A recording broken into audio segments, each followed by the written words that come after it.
ಸೂಕ್ಷ್ಮ, ಸಣ್ಣ ಮತ್ತು ಮಧ್ಯಮ ಉದ್ದಿಮೆಗಳ ಸಚಿವಾಲಯದ ವತಿಯಿಂದ ಬೆಂಗಳೂರಿನಲ್ಲಿ ಸೆಪ್ಟೆಂಬರ್ 12ರಿಂದ 14ರವರೆಗೆ 3 ದಿನಗಳ ಪ್ರದರ್ಶನ ಮತ್ತು ವ್ಯಾಪಾರ ಮೇಳ ಆಯೋಜನೆಗೊಂಡಿದೆ.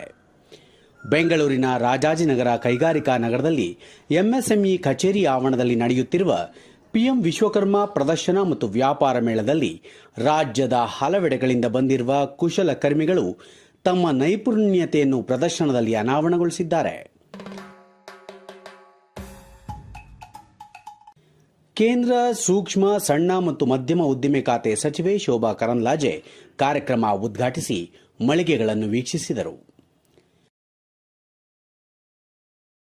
ಸುಮಾರು 56 ಮಳಿಗೆಗಳಲ್ಲಿನ ಬಿದಿರಿನ ವಸ್ತುಗಳು, ಜೇಡಿ ಮಣ್ಣಿನ ಕಲಾಕೃತಿಗಳು, ಲೋಹದ ಸಾಮಗ್ರಿಗಳು, ವಿಭಿನ್ನ ಪಾದರಕ್ಷೆಗಳು, ಮೀನಿನ ಬಲೆಗಳು, ಮರದ ವಿವಿಧ ಕಲಾಕೃತಿಗಳು, ಆಟದ ಸಾಮಗ್ರಿ